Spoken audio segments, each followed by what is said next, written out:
si c'est la tunique de ton fils ou non. Jacob l'a reconnu et dit, c'est la tunique de mon fils. Une bête féroce l'a dévoré. Joseph a été mis en piège. Et il déchira ses vêtements, il mit un sac sur ses reins et il porta longtemps le deuil. Dit, il porta longtemps le deuil. Il porta longtemps le deuil. Alléluia. Amen. Tous ses fils et toutes ses filles vinrent pour le consoler, mais il ne voulut recevoir aucune consolation. Dit, il ne voulut recevoir aucune consolation. Il ne voulut recevoir aucune consolation. Il disait, c'est en pleurant que je descendrai vers mon fils au séjour des morts. Et il pleurait son fils. Alléluia. Amen. Alléluia. Amen. Ce matin, j'ai une parole apportée de la part du Seigneur. Le thème de mon message, ce sont les douleurs de Jacob. Alléluia. Amen.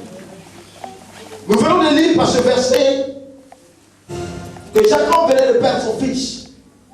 On vient annoncer à Jacob que son fils, Joseph, est décédé. Alléluia. Et Jacob se lamente, commence à pleurer, il déchire ses vêtements, il porte le deuil de son fils. Parce qu'il refuse la mort de son fils. Amen. Amen. Mais nous allons essayer de comprendre qui est d'abord Jacob.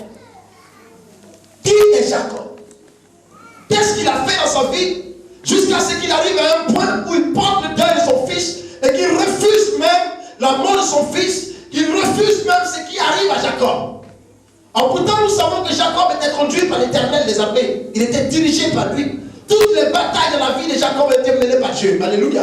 Amen. Mais à un certain niveau, en portant le deuil, c'est comme si Jacob avait relâché la main de son Dieu.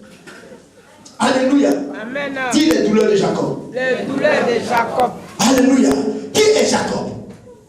Jacob est le fils d'Isaac. Il est jumeau avec son frère qui s'appelle Ésaü. D'abord tout petit, la Bible nous déclare que Jacob, plutôt Ésaü, était aimé plus que Jacob. Le père aimait Ésaü. Et il portait Ésaü dans son cœur. Jacob tout petit regardait ce que le père faisait avec son frère. Et Jacob ne pouvait pas supporter cela. Alléluia. Amen. Alléluia. Amen. Un père qui a deux enfants, mais qui aime l'un plus que l'autre. Vous voyez, ce qu'il a en tendance de faire avec son père, il ne peut pas le faire. Quand il veut s'épanouir avec son père, il n'arrive pas à le faire. Parce que son père préférait toujours sortir avec Ésaü. Donc Jacob a pris un coup par rapport à cela. Alléluia. Amen. Alléluia. Amen. Ça, c'est la première douleur de Jacob. Un fils veut que son père soit toujours avec lui. Un fils veut que son père lui porte des attentions. Vous voyez dans une famille, lorsque vous avez des enfants, amen, pour ceux qui ont des enfants, vous voyez qu'il y a des rivalités, il y a des jalousies.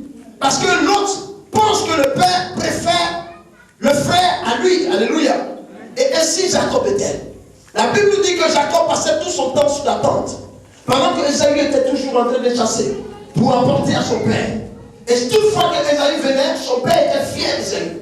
Son père voulait que Ésaü même soit dans sa grâce. Vous vous souvenez que lorsque la bénédiction devait descendre, son père a voulu bénir d'abord Ésaü au profit de Jacob.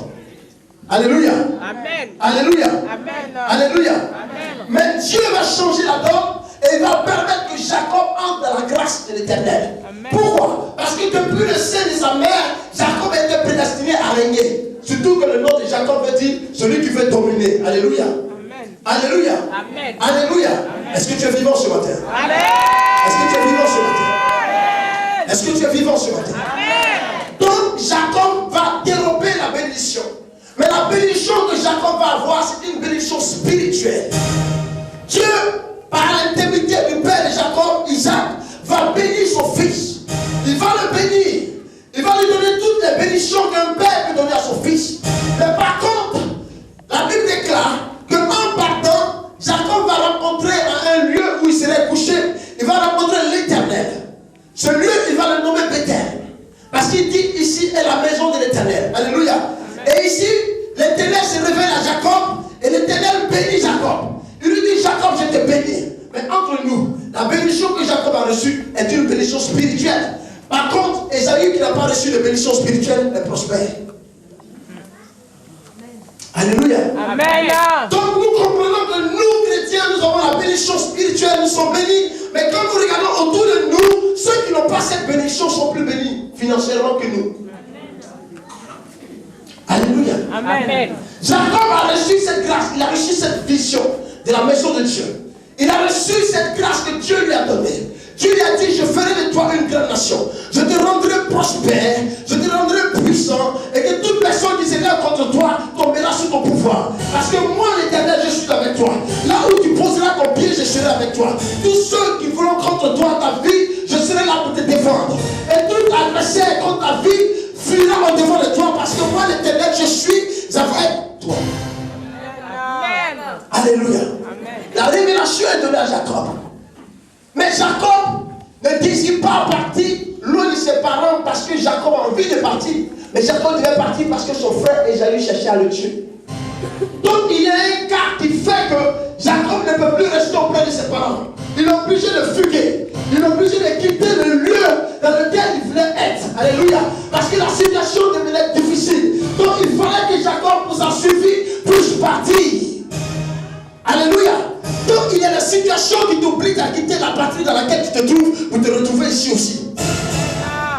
Alléluia. Amen. Il y a des situations qui te permettent que la famille dans laquelle tu te trouves, quand tu regardes autour de toi, c'est la désolation, tu es obligé de lever et partir chercher un peu à manger.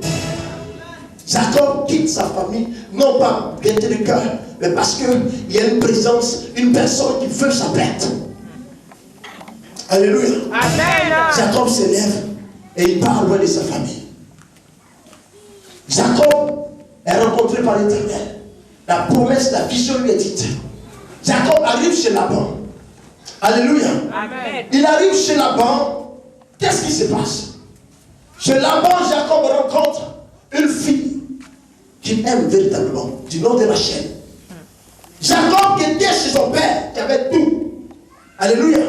Qui avait tout. Il n'avait pas besoin de travailler. Il était à l'aise. Il était en paix. Son père avait des ouvriers. Jacob a amené à travailler maintenant pour sa survie. Est-ce que le peuple de Dieu me comprend ce matin? Amen.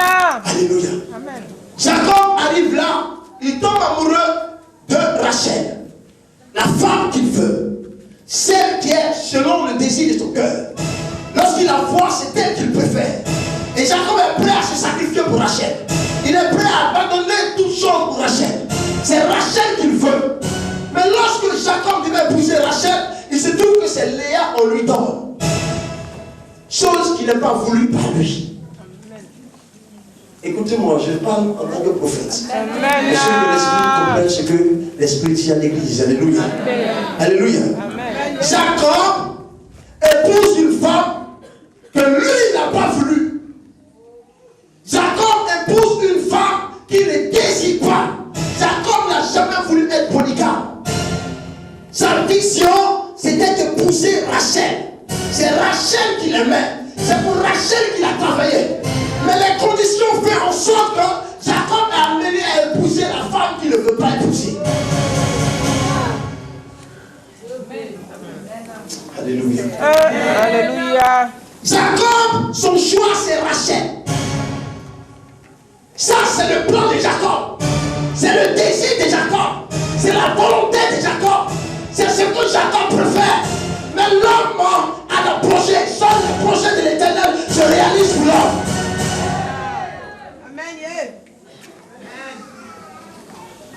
Alléluia. Amen. Jacob avait ses projets lui-même. Il avait ses désirs.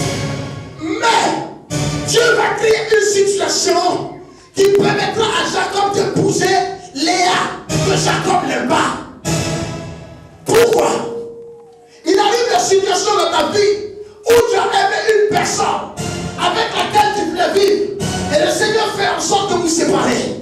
Et toi tu es ici, il est de l'autre côté. Il fait sa vie, toi tu fais ta vie. Et tu rencontres une personne que tu aimes. Pas trop comme l'autre. Mais tu es obligé d'être avec ta personne. Non pas parce que tu l'aimes extérieurement, mais tu l'aimes parce que Dieu a mis un degré d'amour dans le cœur pour que son œuvre soit faite, pour sa volonté soit faite. Si on voulait épouser toutes les personnes qu'on aimait, véritablement, Jean-Marchal. Alléluia. Alléluia. Alléluia. Amen.